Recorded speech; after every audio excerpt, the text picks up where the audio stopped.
बहुत समय पहले की बात है। एक छोटे से गांव में 3 बहुत अच्छे दोस्त रहते थे। अर्जुन, बलराम और चिंटू। तीनों बचपन से ही साथ थे।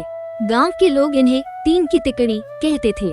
अर्जुन होशियार था, बलराम ताकतवर और चिंटू बहुत चालाक। एक दिन तीनों जंगल में लकड़ियां बीनने गए। चलते चलते वे जंगल के बीचों बीच एक अजीब सी चमकती चीज के पास पहुँचे। वो एक पुराना लकड़ी का पिटारा था जिस पर कुछ अजीब अक्षर खुदे थे। अर्जुन ने धीरे से उसे छुआ ही था कि पिटारे से एक नीली धुंध निकली और एक जादुई बाबा प्रकट हुए। मैं हूँ पिटारे का रक्षक, बाबा बोले। तुम लोगों ने मुझे आजाद किया है, इसलिए तुम्हें एक इनाम मिलेगा। लेकिन ध्यान रखना, पिटारा सिर्फ भलाई के लिए है, लालच के लिए नहीं।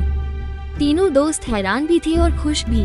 बाबा ने कहा, हर दिन ये पिटारा तुम्हें एक चीज देगा, लेकिन जो भी इसका गलत इस्तेमाल करेगा उसका सब कुछ चला जाएगा।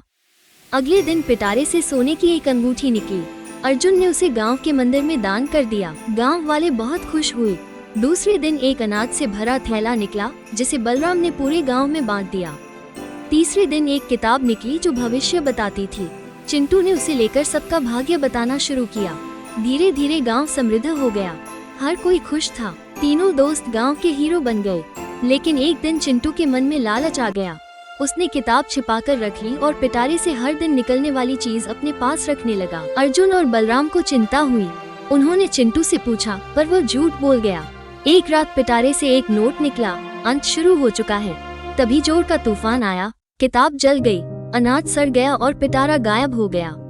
अर्जुन और बलराम ने चिंटू को समझाया, जादू केवल भलाई के लिए होता है, स्वार्थ के लिए नहीं। चिंटू को अपनी गलती का एहसास हुआ और उसने पूरे गांव से माफी मांगी। कई महीने बाद एक दिन वही पिटारा गांव के कुएं के पास फिर मिला, लेकिन इस बार उस पर लिखा था, अब ये उसी का होगा जो सच, सेवा और सच्चे दिल से मांगेगा।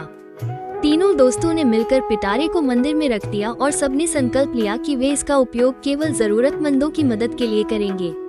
गांव फिर से खुशहाल हो गया और तीनों दोस्त एक मिसाल बन गए कि जब दोस्ती में ईमानदारी और दिल में भलाई हो तो जादू खुद चल कर आता है। सीख, ये कहानी सिखाती है कि सच्ची दोस्ती, ईमानदारी और दूसरों की मदद करना ही असली जादू है।